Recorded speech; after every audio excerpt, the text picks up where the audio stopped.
금융위원회의 유동성 정책이 부동산 시장에 미친 영향 분석.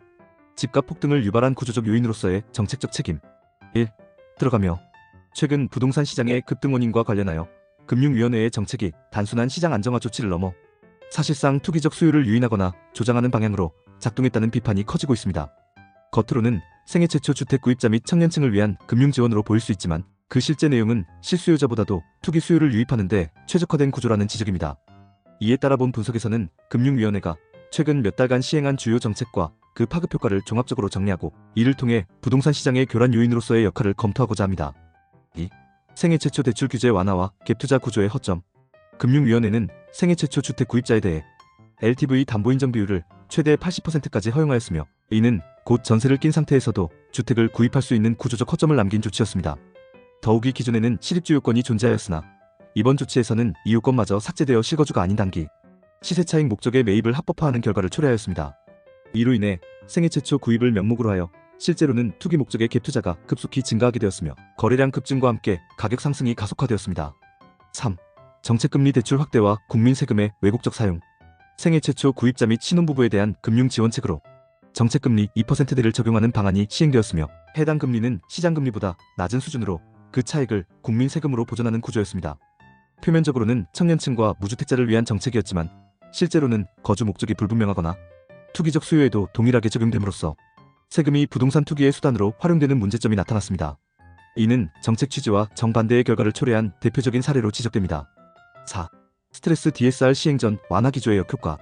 2025년 7월부터 적용되는 스트레스 DSR 총부채 원리금 상환 비율 3단계 시행 이전까지는 고정금리 15년 이상 대출에 대해 DSR을 계산할 때 적용금리를 낮게 60% 반영하도록 하였습니다.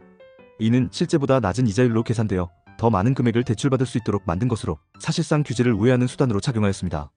이러한 완화된 계산 방식은 지금 아니면 못 산다는 막차 심리를 자극하여 일시적으로 거래량이 급증하고 집값이 다시 오르는 계기를 제공하게 되었습니다. 5. 생활안정자금 대출 허용이라는 우회 루트 제공. 기존 DSR을 초과한 사람들에게도 생활안정자금이라는 명목으로 2억 원까지 추가 대출이 허용된 조치는 규제를 우회할 수 있는 후문으로 기능하였습니다. 이는 명백히 실질적 DSR 제도의 형해화를 의미하며 시장의 과도한 레버리지를 허용하는 조치로 평가됩니다. 해당 정책은 표면적으로는 가계 부담 완화를 위한 것으로 보이지만 실제로는 이미 대출 한도를 넘긴 개인들에게 다시 투기 기회를 제공한 조치였으며 정책 신뢰성을 훼손하는 결과를 낳았습니다. 6. 유주택자 및 다주택자에 대한 전세대출 허용. 2025년 초에는 유주택자 및 임대사업자에게도 전세대출을 허용하는 조치가 조용히 도입되었습니다. 이는 과거 문재인 정부 시기 강력히 금지되었던 항목으로 전세보증금을 이용한 추가 매입 갭투자를 사실상 다시 허용한 것입니다. 이와 같은 조치는 대외적으로는 거의 홍보되지 않았기 때문에 실수요자 보호를 위한 정책이라기보다는 자산가, 계층 또는 다주택자에게 유리한 방향으로 몰래 문을 연 형태로 평가됩니다. 7. 종합평가, 금융위원회의 시장 교란적 작용. 금융위원회가 시행한 위 정책들은 개별적으로 보았을 때는 각기 명분이 존재할 수 있으나 전체적으로 종합해보면 다음과 같은 문제점이 명확히 드러납니다. 실거주 목적보다 투기 목적의 수요를 제도적으로 용인하였고 정책금리 및 보조금 정책을 통해 국민 세금을 투기 자금으로 활용하도록 유도하였으며 DSR 제도와 같은 가계부채 관리 장치를 형식적으로 무력화시키는 우회 수단들을 제공하였고 다주택자 및 자산가에 대한 규제는 은밀히 완화하거나 회피 가능하게 함으로써 결과적으로는 주택가격의 구조적 상승을 초래하고 실수요자의 주거 안정은 방치한 채 시장 왜곡을 심화시켰습니다.